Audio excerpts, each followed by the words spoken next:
यहाँ पर आप देख सकते हो दिसंबर के रिटर्न मैंने फाइल कर दी है और 11 तारीख को ही ये मैंने फाइल कर दी है और एक दिन बाद में मैं इस वीडियो को शूट कर रहा हूँ।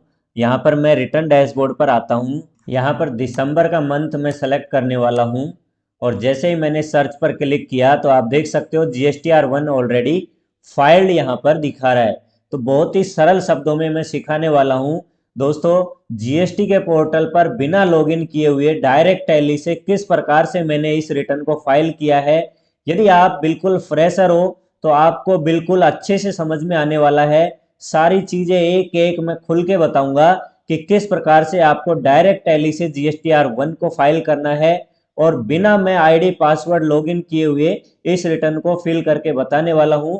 नमस्कार दोस्तों, मैं शोक सैनी स्वागत करता हूं आपका डिजिटल पहल चैनल में। तो चलिए वीडियो को स्टार्ट कर लेते हैं। तो यहाँ पर दोस्तों मैं गेटवे ऑफ टैली पर आ चुका हूँ और सबसे पहले मैं अपनी कंपनी को ओपन कर लेता हूँ। तो सिंपली मैंने यहाँ पर Alt+F1 किया और इस प्रकार से मैंने ये कंपनी सेलेक्ट करी। यूजर नेम और पासवर्ड डालते हुए मैं एक बार इस कंपनी को ओपन कर लेता हूँ। अब देखिए मेरी कंपनी यहाँ पर ओपन हो चुकी है। तो दोस्तों यहाँ पर सबसे पहले मैं DOG प्रेस करूंगा। तो यहाँ पर दोस्तों सबसे पहले मुझे GSTR1 पर आ जाना है। GSTR1 पर आने के बाद में जैसे ही हम एंटर प्रेस करेंगे तो सबसे पहला काम है हमारा यहाँ पर डेट चेक करने का, यानी कि दिसंबर मंथ की रिटर्न यहाँ पर जा रही है तो हमको 1 दिसंबर से 31 दिसंबर का पीरियड यहाँ पर सेलेक्ट कर लेना है। अब दोस्तों यहाँ पर आपको दूसरा काम करना है, अनसर्टेन ट्रांजेक्शन में हमारी यहाँ पर एक भी एंट्री नहीं होनी चाहिए। दोस्तों आपको इस चीज को विशेष तौर पर ध्यान रखना है। यदि आप एक फ्रेशर अकाउंटेंट हो तो आप यहाँ पर सबसे ज्यादा गलती करते हो। यहाँ पर कोई ध्यान ही नहीं देता है और डायरेक्टली हमारे पास जितने भी इनवॉइसेज यहाँ पर यदि अमाउंट आ रहा होगा तो हम सीधे यहाँ पर आते हैं और यहाँ पर हमारा ध्यान बिल्कुल भी नहीं जाता है। जो एंट्री हमारी यहाँ पर दिखाई दे रही होंगी वो एंट्री नीचे की तरफ नहीं आएंगी। अब मेरे पास यहाँ पर केवल और केवल एक एंट्री है जो यहाँ पर आ चुकी है। यदि आप बिल्कुल फ्रेशर हो तो आपको बारीकी से समझ में आ जाएगा कि हमको किन किन चीज़ों को ध्यान में रखना होगा और कौन कौन से इनवॉइसेज की डिटेल कैसे कैसे HSN समरी वगैरह सब कुछ हमारे यहाँ पर अपलोड कैसे की जाती है। तो अब मैं यहाँ पर नीचे B2B इनवॉइसेज में आऊँगा जिसमें हमारी यहाँ पर टैक्सेबल वैल्यू आ चुकी है 1,27,118 रुपये। CGST और SGST का अमाउंट आ गया है और कुल मिला के टोटल टैक्स 22,881 रुपये और 36 पैसे बन रहा है। 1.5 लाख रुपए का हमारा ये इनवॉइस है। इसके अलावा आप देख लीजिए यहाँ पर कोई इनवॉइस नहीं है। HSN समरी मेरी यहाँ पर आ चुकी है, केवल एक इनवॉइस की HSN समरी है यहाँ पर। सर्विसेज का ये मेरा इनवॉइस है, कंस्ट्रक्शन सर्विस का इनवॉइस है। डॉक्यूमेंट समरी में मेरा केवल एक इनवॉइस है 5 नंबर का। तो यहाँ पर आप देख सकते हो फ्रॉम और टू में 5 नंबर का इनवॉइस यहाँ पर दिया हुआ है। टोटल वाउचर काउंट एक इनवॉइस यहाँ पर दे रखा है। तो यहाँ पर मैं फिर से बैक आऊंगा और अब दोस्तों आपको यहाँ पर आने के बाद में सबसे पहले आपको इस फिगर को प्रॉफिट एंड लॉस अकाउंट और बैलेंस शीट से भी क्रॉस चेक कर लेना है। यानी कि हमको टैक्स अमाउंट और टैक्सेबल अमाउंट को एक बार फिर से वेरीफाई करना पड़ेगा ताकि हम श्योर हो जाए कि भाई हमारी रिटर्न अब सबमिट कर सकते हैं। तो दोस्तों यहाँ पर आने के बाद में मैं सिंपली Alt+G प्रेस करूंगा और सबसे पहले प्रॉफिट एंड लॉस अकाउंट में चेक कर लेते हैं कि टैक्सेबल अमाउंट 1,27,000 रुपये यहाँ पर आ रहा है या नहीं आ रहा है। तो यहाँ पर आप देख लीजिए, एक बार यहाँ पर पीरियड चेंज कर लेना है आपको। 1 दिसंबर से 31 दिसंबर का पीरियड ही आपको सेलेक्ट करना है और उसके बाद आपको टोटल आपकी सेल चेक कर लेनी है। तो 1,27,118 रुपये और 64 पैसे मेरे आ चुके हैं। अब मैं यहाँ पर CGST और SGST का अमाउंट भी चेक करूंगा। तो Alt+G करके बैलेंस शीट में आपको चेक कर लेना है और यहाँ पर करंट लाइबिलिटीज के अंदर आपको ड्यूटीज एंड टैक्सेज में GST का फिगर आपको चेक करना है।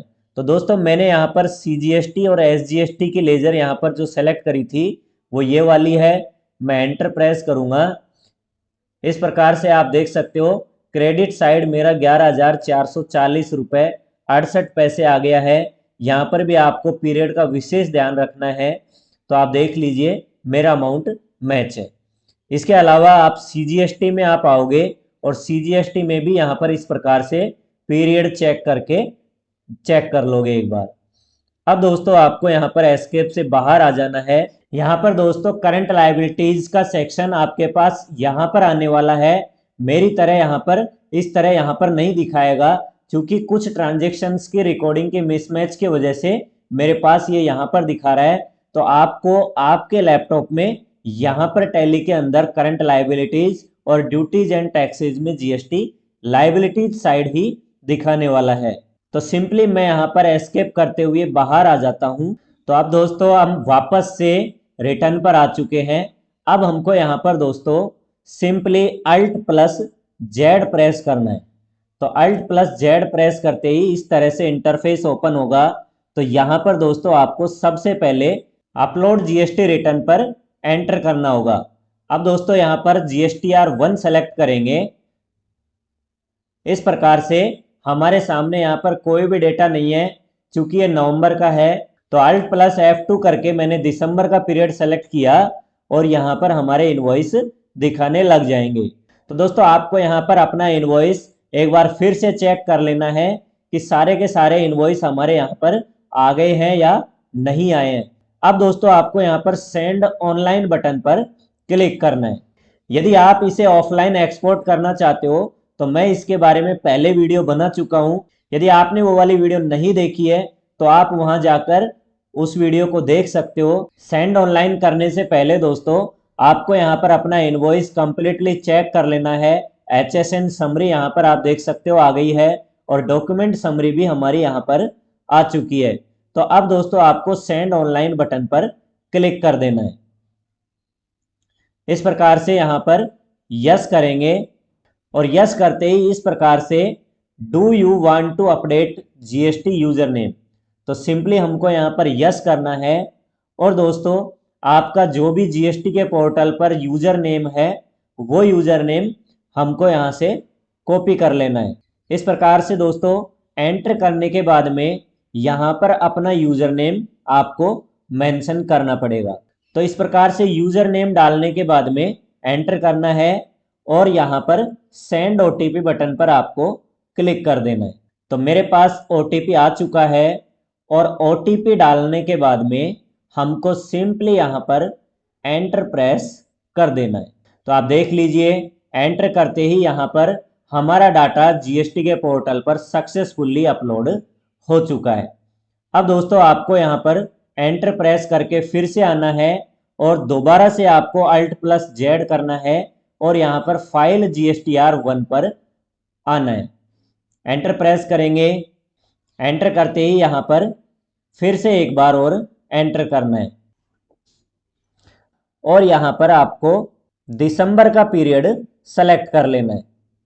तो यहाँ पर फिर से हमारे पास सारे इनवॉइस आ गए। मैं सेंड करूँगा तो आप देख लीजिए यहाँ पर, तो यहाँ पर हमारी समरी डाउनलोड हो चुकी है और यहाँ पर the downloaded summary is matching the summary in your books, यानी कि हमारी बुक्स के साथ में ये जो समरी डाउनलोड हुई है वो मैच हो रही है। तो आप एक बार इसको अच्छे से चेक कर लोगे यहाँ पर B2B सेक्शन में या फिर B2C large, credit note, debit note, unregistered, credit note, debit note, registered, B2B amendment, ये सारे के सारे सेक्शन आपको यहाँ पर देखने को मिल जाते हैं। तो इनमें हमारा डाटा ऑटोमेटिक फिल होके आएगा जो हमारा क्लियर यहाँ पर मैच्ड दिखाएगा। तो दोस्तों कंप्लीट डाटा चेक करने के बाद में आपको कंटिन्यू फाइलिंग बटन पर क्लिक करना है। तो मेरे पास यहाँ पर डिजिटल सिग्नेचर नहीं है, मैं EVC सेलेक्ट करने वाला हूँ। तो OTP के जरिए यहाँ पर रिटर्न फाइल करेंगे। अब आपको आपके पैन कार्ड नंबर यहाँ पर डाल देने हैं। तो मैं सिंपली यहाँ पर पैन कार्ड नंबर डालूंगा और एंटर प्रेस कर देना है। एंटर करते ही दोस्तों हमारे सामने इस प्रकार से EVC आ जाएगा, यानी कि एक OTP मेरे पास रजिस्टर्ड नंबर पर आ चुका है। तो मैं फिर से यहाँ पर OTP डाल दूंगा। तो इस प्रकार से एंटर प्रेस करूंगा तो हमारी GSTR1 फाइलिंग इज सक्सेसफुल। यदि आप इसकी समरी को चेक करना चाहते हो तो यहाँ पर व्यू समरी पर क्लिक करेंगे और इस प्रकार से आपकी ये समरी ओपन होके आ जाएगी। यदि आप इसे डाउनलोड करना चाहते हो तो यहाँ से डाउनलोड भी कर सकते हो, यानी कि Ctrl+P आपको करना है और उसके बाद में आप इसका प्रिंट आउट निकाल सकते हो। यहाँ पर आप देख सकते हो इसमें ARN जनरेट हो चुका है। ARN जनरेट की डेट यहाँ पर लिखी हुई है और उसके बाद में स्टेटस के अंदर फाइल्ड यहाँ पर लिखा हुआ है। तो मैंने यहाँ पर Ctrl+P किया तो इस प्रकार से आप चाहो तो इसका प्रिंट आउट भी निकाल सकते हो। दोस्तों, यदि आपको वीडियो से थोड़ा सा भी सीखने को मिला है तो ही आप वीडियो को लाइक और शेयर करोगे और चैनल को सब्सक्राइब करोगे।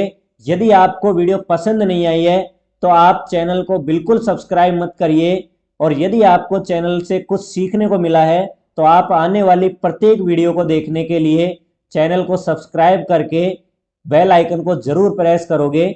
अब मैं यदि इस रिटर्न को दोबारा से फाइल करने की कोशिश करूंगा तो यहाँ पर मैं आप देखिए Alt+Z करूंगा और उसके बाद में यहाँ पर फाइल GSTR1 पर आऊंगा तो एंटर करते ही यहाँ पर आप देख लीजिए GSTR1 इज ऑलरेडी फाइल्ड यहाँ पर दिखा रहा है और बिना पोर्टल पर जाए ही मेरी रिटर्न यहाँ पर सक्सेसफुली सबमिट हो चुकी है, और वो भी बिना एरर के। और इससे आपको सीखने को भी मिला होगा, बिल्कुल आसान तरीका है। इस प्रकार से आप चाहे बिल्कुल फ्रेशर अकाउंटेंट हो तो भी आप अपने घर बैठे अपने लैपटॉप से GSTR1 सबमिट कर सकते हो, और इसमें आपको बिल्कुल CA की कोई भी जरूरत नहीं पड़ने वाली है। तो जल्दी मिलेंगे दोस्तों नई वीडियो के साथ में, तब तक के लिए सीखते रहिए, सिखाते रहिए। धन्यवाद।